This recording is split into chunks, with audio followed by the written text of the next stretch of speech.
selama kau berdebat di TikTok ini nggak ada yang dipetik dari narasi. Iya, karena otakmu kan Selalu penghujatan, gitu loh bro. Loh, kok saya menghujat? Gimana? Apa yang saya hujat? Iyalah, selalu plesetin bahasa lah. Apa yang saya plesetin? Apa yang saya plesetin? Apa? Aduh, Pak. Itu Iya. kematiannya sudah dinubuatkan, dia harus Siapa mati. yang menubuatkan orang benar mati untuk pelaku dosa? Yang menubuatkan Kok siapa? tiap hari bahas itu mulu, tiap hari bahas itu. يا هدي يا بشير يا طبيبي نبي الله خير خلق جميعا له أعلى المناسب والمراتب صلاة الله سبحان الله. Bismillahirrahmanirrahim. Assalamualaikum warahmatullahi wabarakatuh. Kaum muslimin yang dirahmati Allah, semoga Allah senantiasa curahkan segala rahmat, segala nikmat yang berkepanjangan dan tiada penghujung dari dunia hingga akhirat kelak insyaallah. Dan Allah pun kumpulkan kita para kaum muslimin di bawah naungan Rasulullah beserta para nabi, beserta para orang-orang yang Allah kasih, Allah sayangi, Allah cintai insyaallah di bawah naungan Rasulullah kelak di mana tiada naungan selain daripada naungannya insyaallah. Amin amin Allahumma amin. Kaum muslimin, pada kesempatan pagi hari ini saya akan mengasih sebuah video di mana video dia mengesahkan tentang bagaimana perdebatan Aki Zuma ya dengan orang-orang Kristen yang dimana Kristennya ya seperti biasa tak dapat kita komentari banyak ya karena hampir rata-rata sama itu ya. Mau dia pendeta, mau dia jemaat biasa, itu sama saja, tidak ada berbeda ya. Hanya pandai bersilat lidah, ngarang cerita, oleh karena membawa kebenciannya terhadap Islam gitu. Namun dengan baik Aki Zuma itu memberikan pemaparan dan ya yang pada akhirnya mereka dibuat malu sendiri. Baik kaum muslimin, agar tak berlama-lama, demikian videonya. Malam saudara, jumpa lagi kita. Buka Iya. kamera. Saya rasa nggak usah lah, udah sama-sama tahu lah ya. Buka kamera dong. Saya Buka kamera soalnya aja. lagi nggak pakai baju ini. Pakai aja dulu bajunya, Bang. Masa nggak pakai baju? Gitu ya. Mana-mana. Iya. Masuk sini.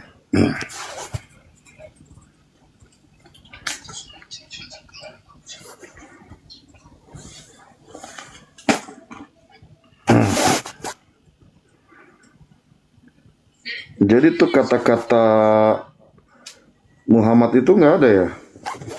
Yang dibilang dia ngomong sama Isa rasa sakit akibat Oh, dari rasa makanan. ada. Akibat konsumsi yang di Khaybar itu ada nggak itu Ada. di Bukhari itu? Ada. Ada ya? Ada. Berarti karena dia kalau memang bener itu berarti karena makanan dong ya? Bang, dia kena peluru. Misalnya orang ditembak, sudah sembuh lukanya, masa mati karena kena peluru? Ya beda dong Bang Juma yang ganteng. Enggak lah, saudaraku. Buka kamera dulu. Bentar ya. Oke. Nah, ketemu lagi kita. Iya. Bagaimana dalil yang semalam? Sudah ditemukan dalilnya? Ada loh. Oke, silakan. Tunjukkan dalilnya, Bang. Nah, saya mau bahas yang tadi dulu. Itu kata-kata itu bener ada ya? Ada? Rasa sakit akibat makanan yang saya makan di Khaybar. Gue rasakan lagi. Iya. Iya. Ada nggak itu? Ada. Berarti karena racun itu?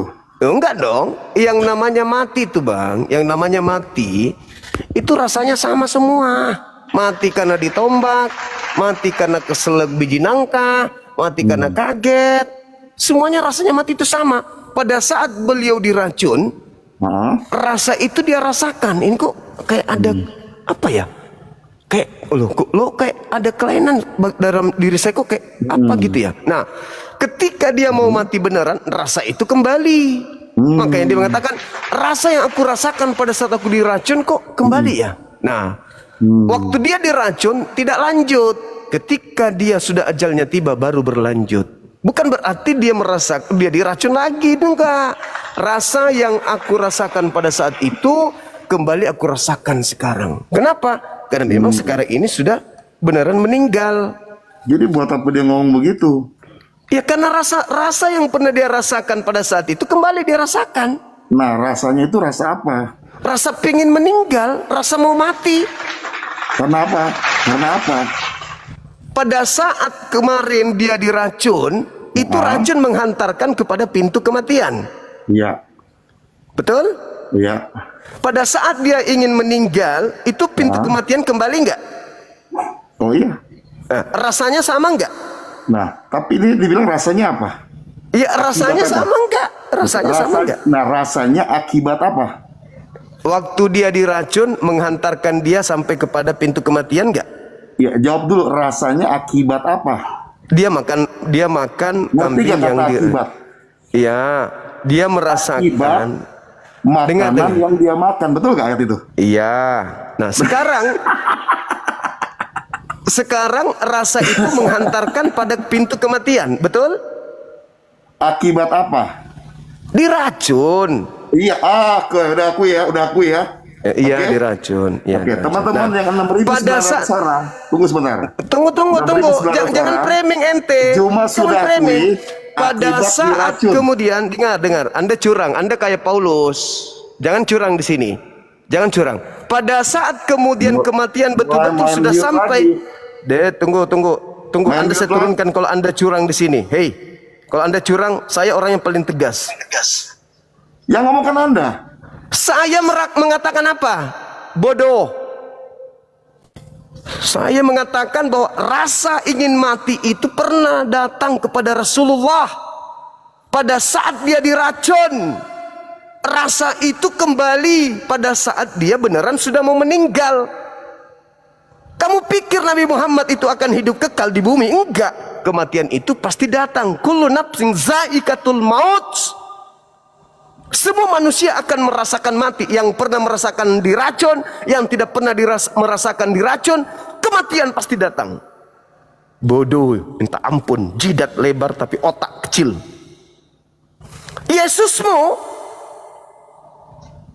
pernah nggak merasakan 2 kali? Enggak. Tidak pernah dia merasakan 2 kali kegagalan. Tidak gagal dia. Begitu minum anggur asam, matilah dia. Nabiku Nabi Muhammad hebat, diracun 4 tahun masih hidup, gagal beliau. Dan ketika dia diracun, kau katakan apa? Dia masih melakukan dakwah, beliau masih memimpin umat. Yesus ketika diracun masih enggak? Masih enggak? Enggak, langsung keok. Lucu ente ini, udah diajarin baik-baik. Jidat aja kau bawa ke sini, tapi kosong otakmu.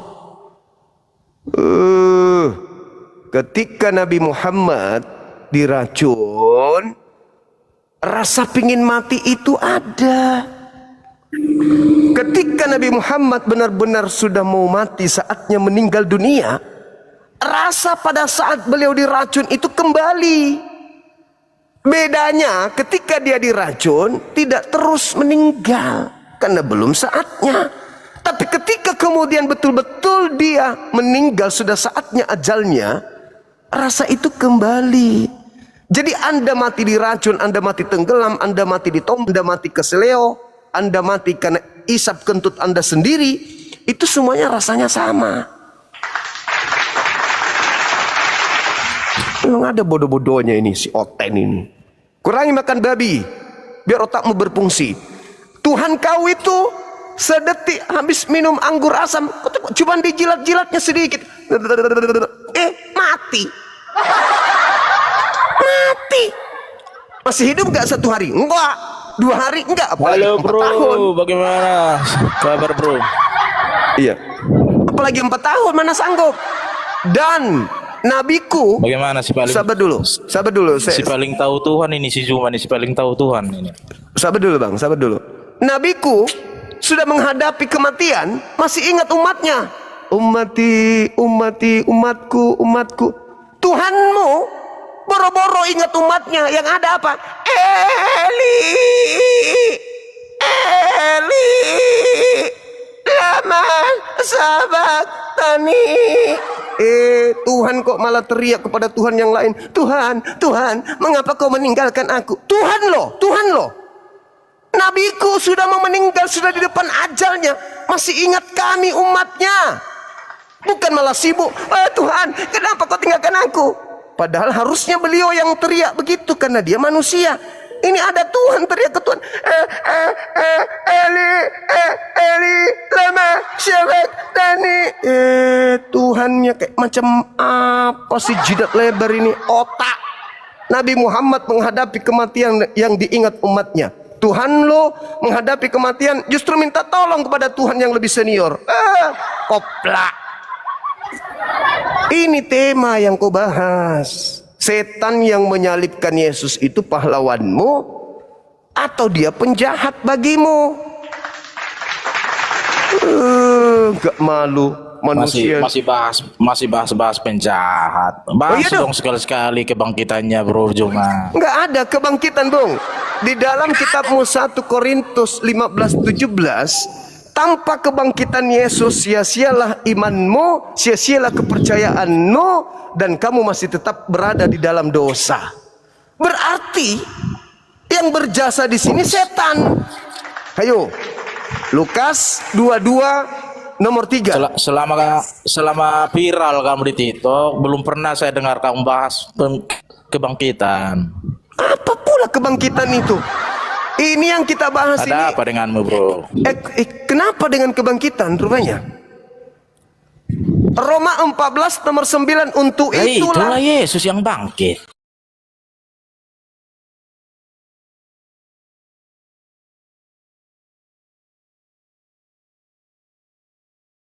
Iya, betul. Tapi kan dia dilantik jadi Tuhan, makanya dia bangkit.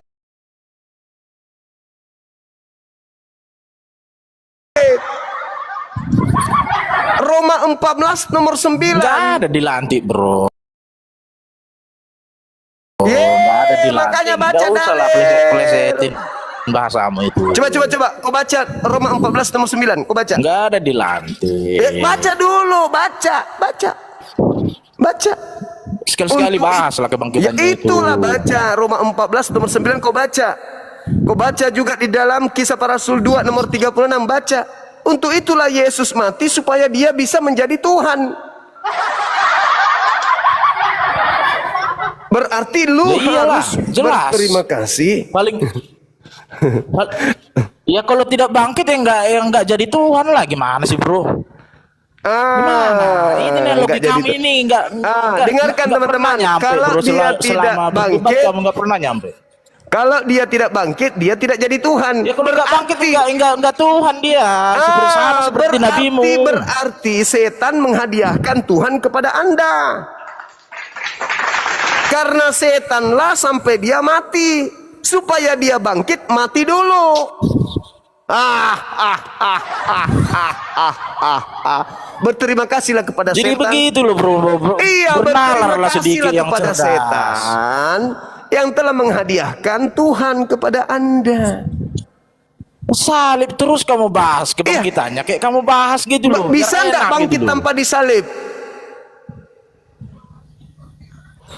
Itu kan sudah dinubuatkan, harus dinubuatkan demikian. nenekmu Kiper. Jadi Siapa masalahnya yang menubuatkan? apa? Gereja yang menubuatkan. Ya dia Siapa? sendiri. Siapa? Di mana Yesus menubuatkan dirinya? Ya adalah sebelum Adalah. Udahlah. sebelum Coba, mau disalib coba. dia udah berkata anak manusia akan di Buka mati. kameranya dulu. Buka kamera dulu, Bang. Gimana sih, bro? Buka kamera dulu. Jangan ngarang-ngarang lah. Buka kamera Kalau dulu, Bang. saya buka kamera 24 jam saya melayanimu berdebat. Boleh, enggak apa-apa. Tapi kalau kamu berani gitu loh. Saya berani dong, masa tidak? Buka Berani kamera. dengan bahas Tuhanmu juga berani. Boleh, silakan. Buka kamera, silakan. Oke, boleh saya bertanya dengan Tuhan yang kau tawar-tawarkan ini? Buka kamera dulu. Iya, kan udah saya bilang akunku belum bisa. Ya udah, jangan sombong kalau gitu. Yang pasti Ya bukan yang ingin kamu saya yang sombong, bro. Yang pasti kamu harus berterima kasih kepada setan. Berkat upaya kerja keras setanlah merasuki Yudas, sehingga kamu punya Tuhan bisa keluar dari kuburan. Betul? Jadi selama kamu berdebat di TikTok ini nggak ada yang dipetik dari narasi. Iya, karena otakmu kan nggak Selalu pakai. penghujatan, gitu loh, bro. Loh, kok saya menghujat? Gimana? Apa yang saya hujat? Iyalah, selalu pelesetin bahasa lah. Apa yang saya ini plesetin? lagi. Apa yang saya plesetin? Apa? Apa? Aduh, Pak. Itu Iya. kematiannya sudah dinubuatkan, dia harus Siapa mati. yang menubuatkan orang benar mati untuk pelaku dosa? Yang menubuatkan Kok siapa? tiap hari bahas itu mulu, tiap hari bahas itu. Kebangkitannya dong bahas. Sudah ku Bahas bilang kebangkitannya. tidak ada kebangkitan tanpa kematian. Percuma dia bangkit jadi Tuhan. Percuma dia bangkit jadi Tuhan kalau ternyata dia adalah hadiah dari setan. Jangan-jangan yang bangkit itu temannya setan. Jadi Karena kalau mau Yesus- benar, begini karena loh, bro. Yesus Kalau mengatakan, debat bro. yang benar itu, bro. Aduh, Yesus aduh mengatakan- Tuhan aja kita, aduh kuasa Tuhan. Yesus Mau mengatakan di dalam Matius 12 nomor 38 sampai 40, kebangkitan itu adalah tanda untuk angkatan jahat. Ayo, alah, ampun lah. Tuh kan lu pelesetin lagi, Kang. kamu baca Matius 12 nomor 38 sampai nomor 40. Aduh. Yesus berkata kepada mereka, orang-orang Farisi berkata kepada Yesus, "Guru, berilah kami tanda." Apa jawab Yesus? "Angkatan jahat ini dan angkatan tidak setia ini minta satu tanda, dan tidak akan diberikan satu tanda apapun kepada angkatan jahat selain tanda Yunus. Sebab Yunus 3 hari 3 malam dalam perut ikan, demikian juga anak manusia akan berada dalam perut bumi 3 hari 3 malam. 3 hari 3 malam dalam perut bumi itu menurut Terus Yesus, itu apa tuh maksudnya tuh? itu tanda untuk siapa? Ya untuk Yesus. Untuk angkatan jahat. Makanya Angkatan jahat, ya ampun. baca dalilmu. Aduh. Baca dalilmu, bacakan ya. Benar kamu itu. Begini aja, bro. Kamu kan menawarkan Tuhanmu yang memang benar. Bolehkah saya mau bertanya bagaimana kebenaran Tuhanmu? Tuhan yang disembah Yesus gimana kebenarannya? Rupanya? Berani menjawab apa berani? Buka kameramu. Kebenarannya seperti ini, maksud saya kebenarannya seperti ini, bro. Jika benar Tuhan yang ditawarkan Nabi Anda di abad ke-7, tolonglah kasih data dulu kepada saya atau kepada ini para penonton. Kasih dulu data. Nah, iya Puasa. bang, goda iman. Betul itu bang. Maksudnya gini loh, dia bilang itu setan yang bangkit dari kubur. Atas Ya, dasar itu apa Yesus kau yang bilang mengatakan begitu? Sementara bukan saya yang Bang Zuma, mengatakan, Yesusnya yang sementara mengatakan. yang kita pelajari di dalam Alkitab kita tidak ada orang lain selain Yesus. Di situ Hei. diceritakan Yesus yang mati, dia yang Yesus- naik bangkit. Yesus mengatakan, waspadalah kepada penyesat yang datang kepadamu dengan memakai namaku dan berkata, akulah dia. Pertanyaan saya, yang keluar dari kubur ini memakai nama siapa?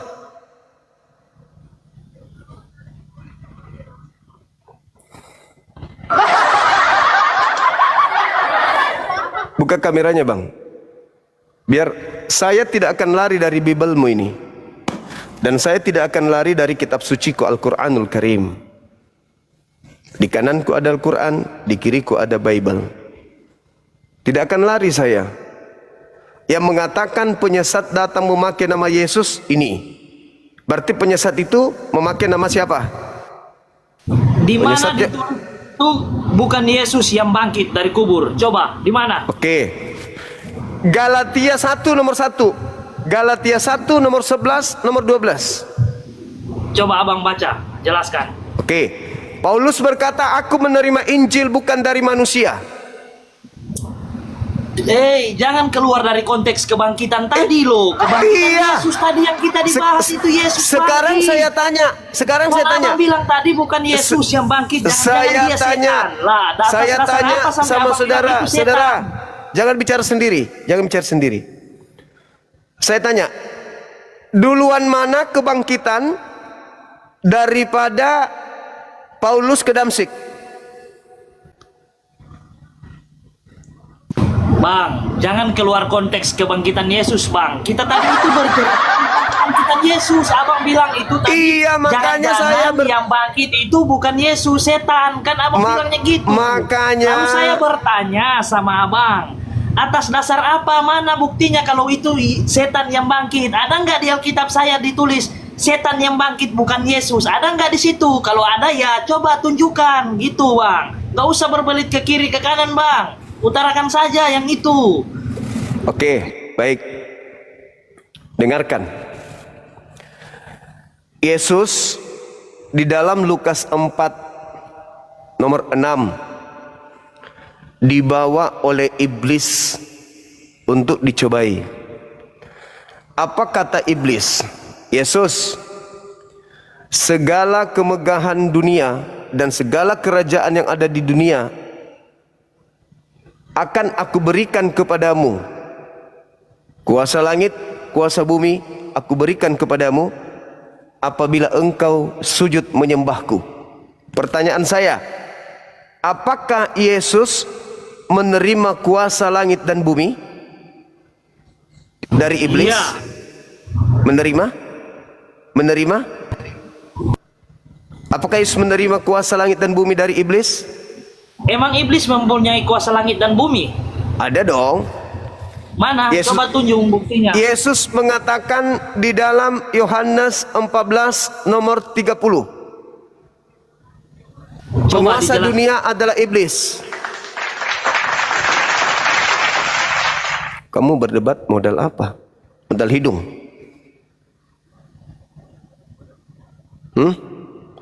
Yesus sendiri yang mengatakan penguasa dunia itu adalah iblis.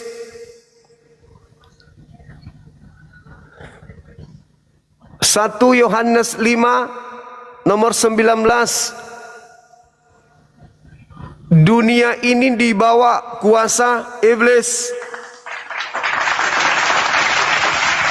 Jadi jangan kau ragukan tentang pengajaran saya. Matius 6 nomor 13, penguasa dunia adalah iblis. Lukas 4 nomor 5 sampai nomor 7, penguasa dunia adalah iblis. Yohanes 12:31, penguasa dunia adalah iblis. Yohanes 14 nomor 30, penguasa dunia adalah iblis. Yohanes 16 nomor 11, penguasa dunia adalah iblis. Ketika keluar dari kubur, dia mendekati mereka lalu berkata, kepadaku telah diberi kuasa langit dan bumi. Pergilah, jadikanlah seluruh dunia, pergilah seluruh dunia, jadikan seluruh bangsa menjadi muridku. Itu siapa itu? Sementara Yesus di dalam Matius 10 nomor 5 nomor 6 berpesan kepada ke-12 muridnya, jangan ke bangsa lain, melainkan pergilah kepada domba-domba yang sesat dari umatku Israel. Itu Yesus asli. Yang keluar dari kubur, pergilah ke seluruh dunia, jadikanlah seluruh bangsa menjadi muridku. Jelas beda. Lagian Yesus yang asli di dalam Yohanes 5 nomor 30, aku tidak dapat berbuat apa-apa dari diriku sendiri. Yang keluar dari kubur, aku berkuasa, sebab kuasa langit dan kuasa bumi telah diberikan kepadaku. Itu bukan Yesus. Hei Bang, Anda berbicara dalam konteks itu, Abang juga harus tahu dasar orang Kristen itu seperti apa, Bang. Ya, saya menyatakan yang adalah firman. Firman saya itu menyatakan bersama-sama yang dengan real. Allah, dan firman itu adalah Allah. Saya menyatakan yang real, bukan doktrin, bukan dogma, bukan pembodohan, bukan penyesatan. Saya menyatakan yang real. Yang kamu katakan itu Yohanes 1 nomor 1, nomor 3, nomor 14, itu adalah pembodohan. Itu menurut pandanganmu loh Bang. Bukan menurut pandangan saya. Menurut Sekarang saya tanya. Bagaimana mungkin? Sekarang saya tanya sama saudara. Yohanes 1 sampai Yohanes 43. Yohanes 1 nomor 1 sampai 43. Itu sabda Yesus, firman Tuhan, atau karangan penulis buku Yohanes? Jujur. Semua yang tertulis Diilhamkan di dalam Alkitab maupun itu Yohanes yang abang bilang tadi itu firman Allah, itu Nenekmu firman kiper. Tuhan. Lah, lalu saya mau bilang apa? Sementara itu yang saya firmankan itu firman Allah yang kami baca itu menjadi jalan kebenaran dan hidup. Semua itu adalah firman Allah. Perjanjian lama dan akan digenapi dengan perjanjian baru. Perjanjian lama dan perjanjian baru semuanya itu firman Allah bagi orang Kristen. Bukanlah orang Kristen kalau bilang itu bukan firman Allah, abangku. Seperti itu. Oke, saya kasih data samamu ya. 2 Korintus 2 nomor 19, nomor 20, 21, 22. Di situ berkata begini, benarlah peribahasa yang berbunyi, anjing kembali memakan muntahnya dan babi kembali ke kubangannya. Itu firman Tuhan atau bukan? Hei bang, itu firman Tuhan. Saya sudah mendasari tadi. Bagaimana Dan Anda apakah hal mengatakan itu tentunya, firman Bang, Tuhan? Firman Tuhan itu adalah mengajarkan kebenaran dan bukan berarti bagaimana Anda anjing bisa makan mengatakan ikan, itu bukan firman dan kita Tuhan, harus mengikutinya. sedangkan kitab Anda sendiri mengatakan peribahasa? Hanya abang itu mengutarakan sesuai dengan pandangan abang, sementara Di abang situ Muslim, bagaimana tertulis, mungkin seorang benarlah Muslim akan peribahasa mengakui Alkitab yang itu adalah berbunyi. firman Tuhan, sementara kita sendiri orang Kristen yang benar-benar Kristen mengakui itu bahwa firman Allah yang hidup. Ya, itu kan tidak kan mungkin iman, abang yang Kristen Islam sayang. mengakui itu Itu adalah kan firman Allah. iman. Itu kan iman. Nih, tak kasih buku nih. Nih, ada buku di sini, buku lucu, pemberian sahabat saya nih. Ini, ya, ada buku lucu, pokoknya lucu isinya. Ini kalau kau percaya ini firman Tuhan, jadi firman Tuhan gak bagi kau? Ini kalau kau percaya, ini kalau kau imani ini firman Tuhan gak bagi kamu?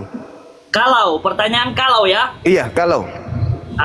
firman Tuhan. Kan abang Nah. bilang tadi kalau. Itulah. Tetapi Kan bukan itu abang berarti. bilang kalau, tetapi kalau bukan Alkitab berarti.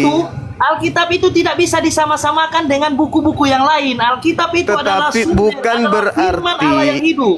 imanmu itu betul. Di dalam 2 Korintus 2 sudah jelas sekali tertulis, benarlah peribahasa yang berbunyi. Sudah tertulis peribahasa kok dibilang firman Tuhan? Apa sih orang ini? Lah, Peribahasa itu firman Tuhan atau bukan? Bang, firman Tuhan itu mengajarkan kebenaran dan abang bilang tadi itu peribahasa. Dan apakah hal itu kita harus apa tadi abang bilang anjing dan ini dimakan ini apalah segala macam itu, dan apakah kita harus mengikuti itu? Kan tidak, kita mencari kebenaran dalam firman itu. Istirahat dulu deh, istirahat mengki dulu. Gitu loh Bang Juma yang baik hati. Istirahat dulu, perbanyak belajar. Anda belum layak berdiskusi dengan orang yang lebih paham Bible. Bukan Istirahat Bang, dulu. maksudnya gini loh. Kalau kita bicara itu Alkitab bukan firman Allah, saya tidak setuju Bang. Itu loh. Oke. Menurut saudara, firman Tuhan itu bisa direvisi nggak? Revisi dalam hal apa yang bagaimana dulu Bang? Coba. Iya, saya tanya, dikoreksi, direvisi bisa nggak firman Tuhan dikoreksi?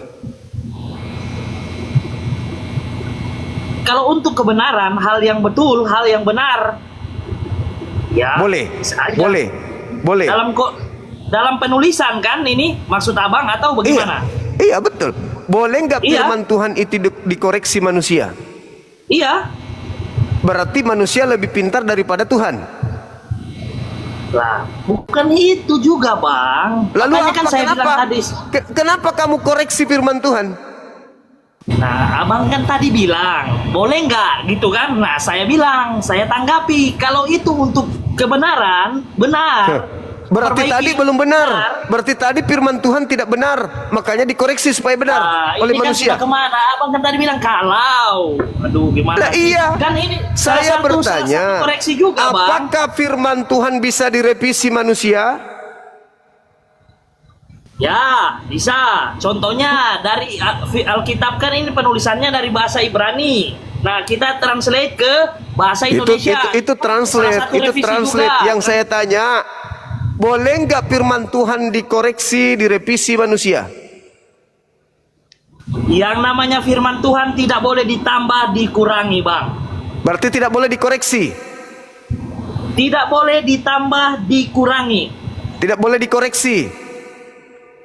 Itu tadi tidak boleh ditambah, dikurangi. Kalau dikoreksi boleh nggak?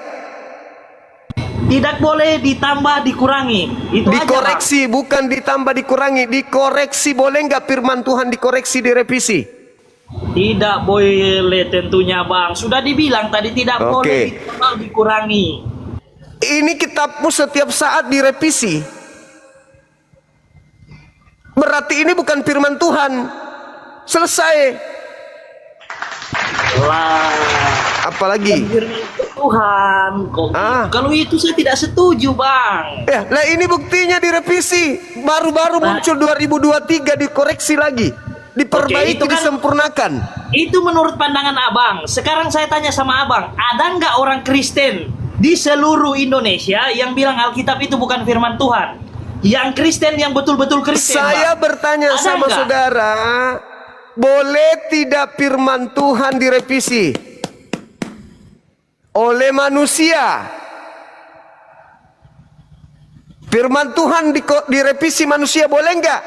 Punya tidak kapasitas manusia merevisi firman Tuhan? Pengetahuan Tuhan apakah lebih rendah daripada manusia yang merevisi firman-Nya? Itulah bukti ini bukan firman Tuhan, karena ini selalu dikoreksi dan direvisi oleh manusia. Kenapa bisa dikoreksi dan direvisi? Karena ini bukan firman Tuhan.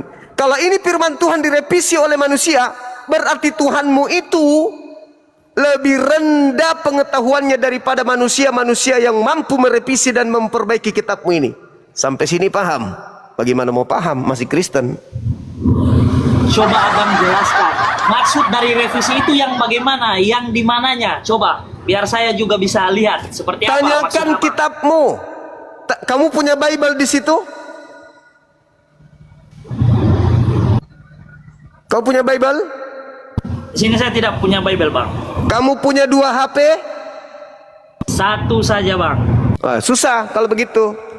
Saya buktikan kepada kamu malam ini juga, kitabmu ini perlu perbaikan. Masih perlu diperbaiki. Kalau ini firman Tuhan, berarti ada kekeliruan terhadap Tuhanmu. Kurang vitamin.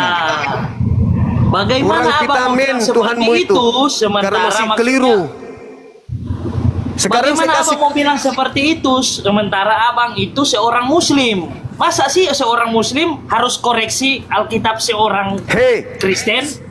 Gitu loh, Bang. semua logikanya. manusia bisa membaca ini. Bukan syarat membaca Bible harus Kristen dulu. Anak TK pun bisa baca ini. Bedanya orang Kristen membaca ini bukan dengan ini, tapi dengan ini. Iman, kepercayaan, salah atau benar, percaya saja. Kami umat Islam baca ini pakai ini. Kau baca Yehezkiel 34 nomor 16 sekarang, kau buka di situ. Apa yang tertulis di perjanjian di terjemahan baru ini? Itu jauh dari aslinya. Kau baca Yehezkielmu. Itulah bukti. Wah, bukan berarti kau punya kitab kau lebih pintar dari kami.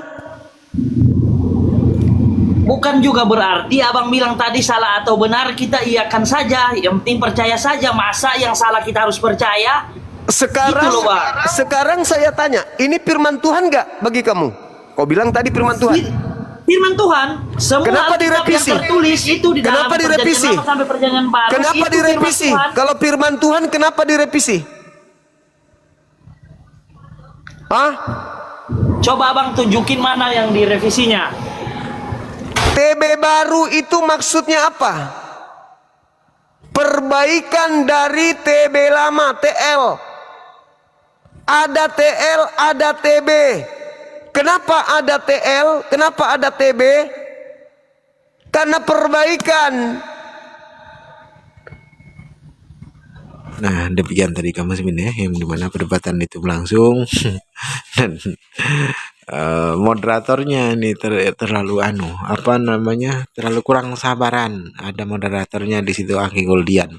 Jadi seandainya dapat sabar aja sedikit, itu poinnya lebih akan lebih akan mengena gitu ya, dari apa yang Aki semua sampaikan. Dan kita akan banyak melihat ya, ketika orang-orang kafir itu mempertontonkan kebodohannya. Tapi ya ini Aki Goldian itu terlalu buru-buru itu ya, karena beliau lah yang jadi adminnya itu. Terlalu buru-buru menurunkan narasumber itu. Jadi audiens itu kurang kurang puas. Jadi baik kaum muslimin, mungkin hanya itu saja yang dapat saya sampaikan, dan saya Ribdu Seni. Wassalamualaikum warahmatullahi wabarakatuh. يا هدي يا بشير يا طبيبي نبي الله خير الخلق جميعا له أعلى المناصب والمراتب صلاة الله سبحان الله